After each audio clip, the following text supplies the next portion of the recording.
Andrew Keen, why is the internet not the answer? Because whenever I need an answer, I go to the internet.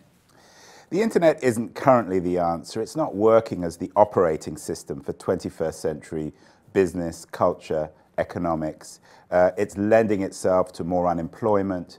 It's radically compounding the inequalities between a very tiny proportion of wealthy people and everyone else. It's destroying the middle class, and it's creating this data economy where we've all become the product. We're all being exploited by large companies like Google and Facebook. Well, in the book, you accuse Google and Facebook and Amazon as being the enemy, as being the exploiters.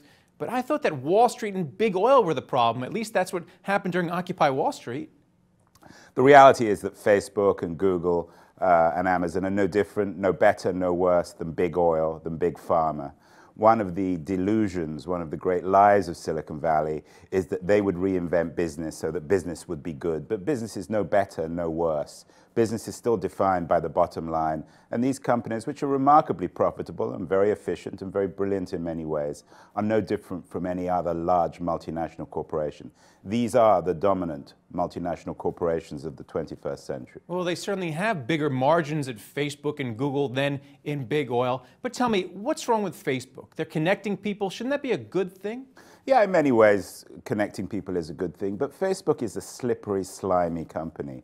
What they're doing is pretending to us as if they're focusing on improving the world. Mark Zuckerberg always talks about connecting up the world as if he's doing a public service, but he's doing it to build up his own community, and his business model is creepy. Every time you use Facebook, you're adding to his bottom line. Every time you use Facebook, he's using your data to sell to advertising. So he's packaging us up. We're the mugs on Facebook. And what about Google? Google's credo is do no evil.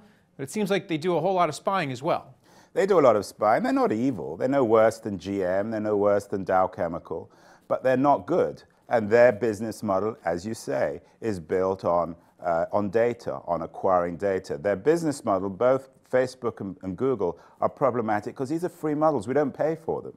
And of course, consumers out there think that it's a great deal, everything is free. Nothing is ever free. You know that on the street. There's always a bottom line. There's always someone paying, and it's the consumer who's ending up paying for this stuff. So what's the answer? Do we all unplug our computers, throw away our Apple products, and go to Walden Pond and live like Thoreau? No, absolutely not. I'm as wired as anyone. The solution is, firstly, being honest about this economy. Secondly, getting these companies to be more accountable. They talk about accountability and transparency. They're the least accountable and transparent companies around.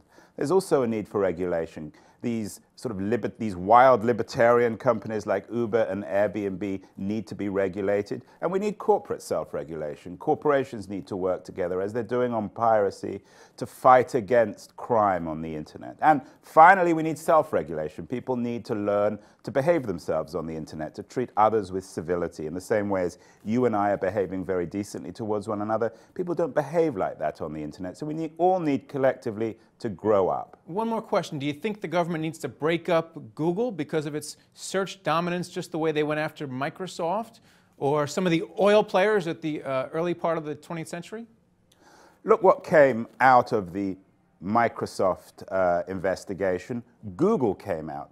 Antitrust investigations are good because they lead to innovation. Google has become too large, and I think the government needs to take a serious look at Google, its role across industries, not just in search, but in video, in mapping, in many other industries, and the Europeans are doing, the way in which Google seems to be using its strength in one industry to bolster new initiatives within the company. So yes, antitrust is it should be an important agenda item for the American government in 2015. Thanks a lot, Andrew.